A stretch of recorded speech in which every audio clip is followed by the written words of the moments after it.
Баршаңызға сәлем, менің сүйікті көрермендерім, каналыма қош келдіңіздер. Бүгін сіздермен бірге осындай өте дәмді әрі тойымды, жасалу жолы да өте оңай дунган мантысын бірге жасайтын боламыз. Енді бұл манты сіздерге ұнайтыны сөзсіз, бізге өте қатты ұнады. Видеоны көріп, міндетті түрде жасап көріңіздер. Бізге ең бірінші жылы су, қант және де тұз саламыз. Артынан біраз қасық майонезді салып, жақсылап араластырамыз. Үстінен ашытқы саламыз. Қант салған себебіміз ашытқы жақсы көтеріледі. Сол себепті кішкене қант қосып жібереміз. Үстінен сұйық майды құйып, барлығын жақсылап араластырып, үстінен еленген ұнымызды салып, қамыр илейміз. Толық құрамын төменге описанияға жазып қалдырып кеттім. Барлығын өлшеп жасасаңыздар, бір келкі әдемі болып шығады.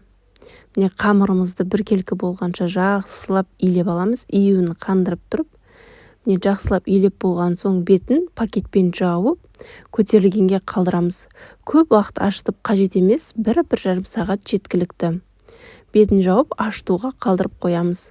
Оған дейін салмасын дайындаймыз. Бізге тартылған ет, үстінен ұсақтап туралған пиязымызды салып, дәміне қарай тұз, бұрыш, өздеріңіз қалаған приправаларды салуға болады.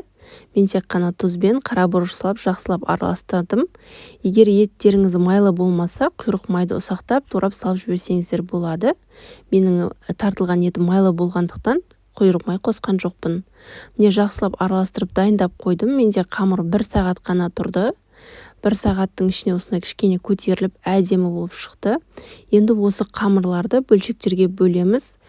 Мен 70 граммнан бөлдім. 70 граммнан бөлген едім, кішкене үлкендеу болып кетті. Сіздер шамамен 50 граммнан өлшеп салсаңыздар, барлығы әдемі болып шығады. Бір келкі болып. Осылай барлығын бөлшектерге бөліп, бетін 10-15 минутқа жауып қоямыз. Тағы да қамырымыз көтеріліп шығады. Міне әдемі болып көтерілгеннен кейін кішкене ұн сеуіп, қамырды оқтаумен жайып шығамыз. Бұл кәдімгі мантыге қарағанда маған өте қатты ұнады. Білмеймін, аз уақытымды алды.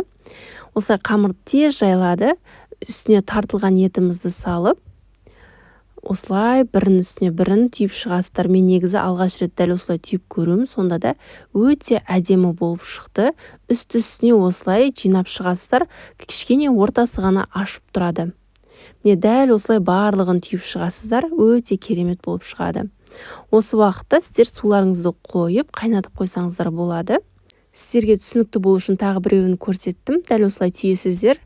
Достар, егер менің каналыма тіркелмеген болсаңыздар, каналымның дамуына үлес қосып, лайк басып, тіркеліп алуды ұмытпаңыздар. Алдағы уақытта бұдан да керемет рецепттерді шығаруға тырысатын боламын. Алдын ала баршаңызға үлкен рахмет. Міне мантының барлығын осылай түйіп болған соң, листті майлап, әр табаға 6-аудан қоясыздар. Және де манты пісірген сияқты 45-50 минутта пісіріп аласыздар. Өте дәмді, енді тойымды болып шығады. Ішіне сәбіз салат салып, майонез кетчуп жағып жесеңіздер, өте керемет үйлеседі. Ал достар, осымен біздің мантымыз дайын. Сіздерге жасап көруге кеңес беремін. Баршаңызға ас болсын. Назарларыңызға үлкен рахмет. Сіздермен болған ләззат.